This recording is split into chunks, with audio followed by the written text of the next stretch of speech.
Hey, sweet friend. Does the idea of holiday joy ever make you feel more overwhelmed than excited? You want to make memories, you want to feel grateful, but somewhere between the to-do list, the noise, and your child's big emotions, it all starts to feel heavy.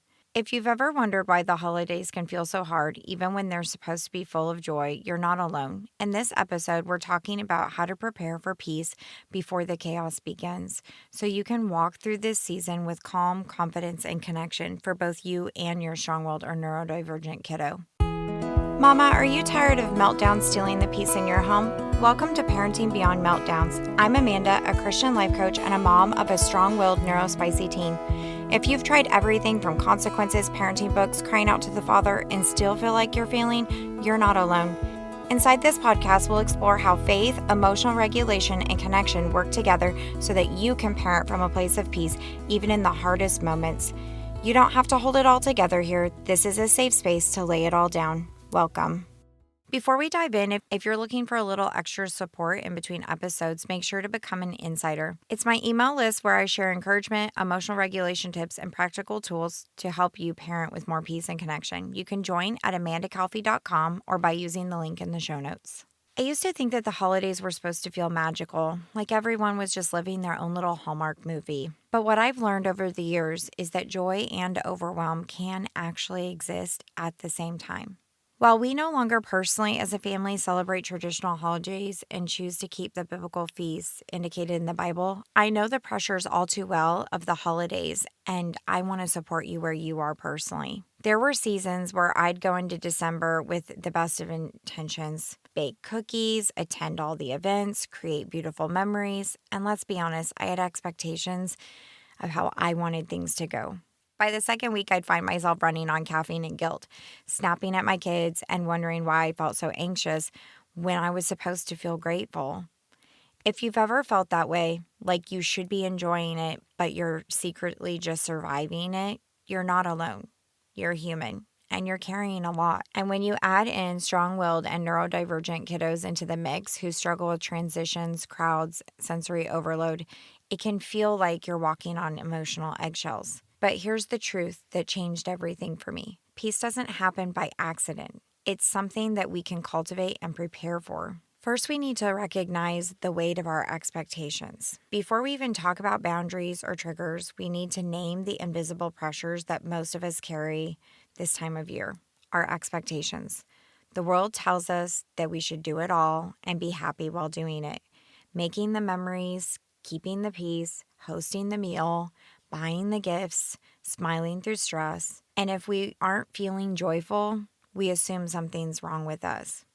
But Mama, I'm here to tell you the truth. You were never meant to carry all of that. The holidays are not a test of how much you can accomplish or how happy you can appear. They're an opportunity to experience peace and connection right where you are, even if things are messy. When we measure our success by other people's expectations, we lose sight of what matters most, presence over performance.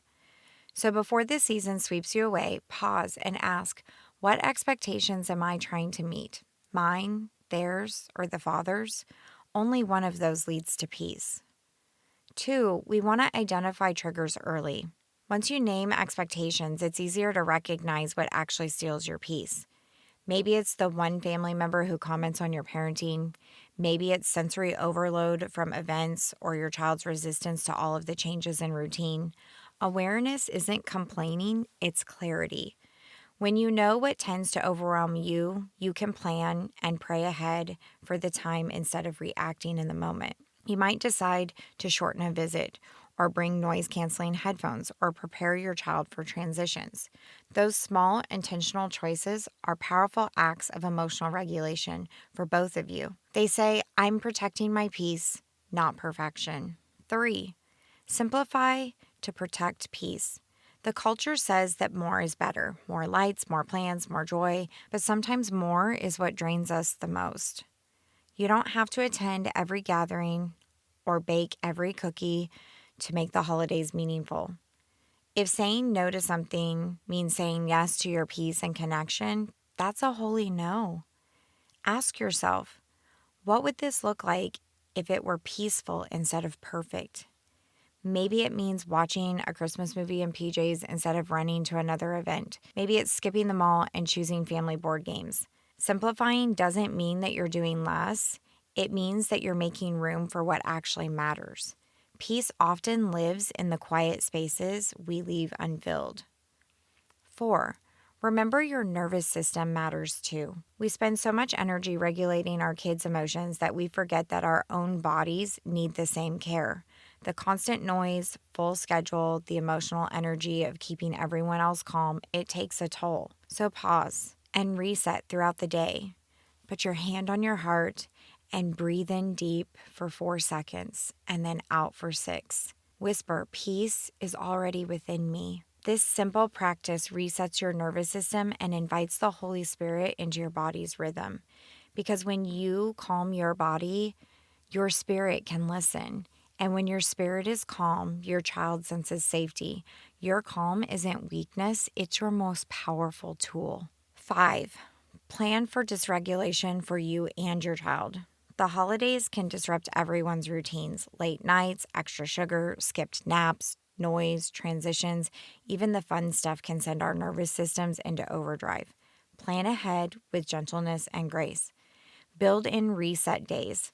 Schedule quiet mornings or early nights between big events. Bring comfort items like headphones, fidgets, snacks, or anything that helps your child self-soothe. Preview transitions. Talk through what's coming up next and what to expect after. Create calm spaces. Even a quiet car ride or a bathroom break can help reset regulation. And remember, dysregulation isn't misbehavior. It's your child's nervous system saying, I'm overwhelmed.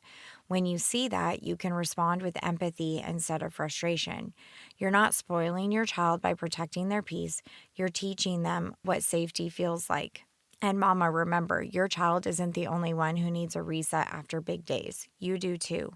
So take an extra quiet morning, sit in the stillness, let your nervous system settle. It's not indulgent, it's essential. 6. Anchor in the Father's presence. You can prepare, plan, and simplify, but true peace isn't something that we earn. It's found in presence. Each morning this season, before your feet hit the floor, whisper, Father, anchor me in your peace today. That prayer sets your heart before the world gets loud. And when the noises rise and you feel tension creeping in, you can pause again and pray. Holy Spirit, help me to see this moment through your eyes. He'll remind you when to speak, when to be still, and when to walk away, and when to just rest. Because peace isn't about getting everything right. It's about remembering who's with you when everything feels wrong. Today, our faith anchor is Isaiah 26:3. It says, you will keep in perfect peace those whose minds are steadfast because they trust you. Peace isn't something that you chase. It's a promise you receive when your mind stays fixed on the Father. Our challenge this week is when joy starts to feel like pressure, pause and ask, what could peace look like right now for me and for my child? Maybe it's taking a walk, saying no, or turning down the noise for a few minutes. Whatever it is, let peace lead the way. Sweet friend, I know this season can stir up a lot of emotions, but you don't have to earn joy. You can simply rest in it. Because joy isn't created through performance, it's received through peace. You're not failing when things are hard. You're faithful when you keep showing up with love. So breathe, slow down, and remember, peace isn't a perfect plan. It's the presence of God in your home. You are doing sacred, holy work, Mama. Keep going, one peaceful breath at a time. If you want to go a little deeper into encouragement like this, then join my Insiders list and my Facebook group. Both are linked in the show notes. Each week in my Insiders list, I share the latest podcast episode, faith-filled reminders, and practical tools for emotional regulation. And inside our Facebook group, we walk it out together, setting our mindsets on Mondays, celebrating wins on Wednesdays, and finding community with mamas who truly get it. You're not alone, you're growing, and you're doing holy work right where you are. Hey, sweet mama, I hope you loved today's episode. Can you do me a favor? If this episode spoke to your heart, would you take 30 seconds and share it with a mama in your life who needs to know they are not alone? Also, would you leave a quick review on Apple Podcasts for me? It blesses my heart to know that this show is giving you hope in hard moments. All right, I'm off to grab some protein because love and grace flows easier when you're not just running on fumes and coffee. I'll meet you back here next week for another honest and hope-filled conversation. In the meantime, Mama, stay rooted in faith and anchored in love.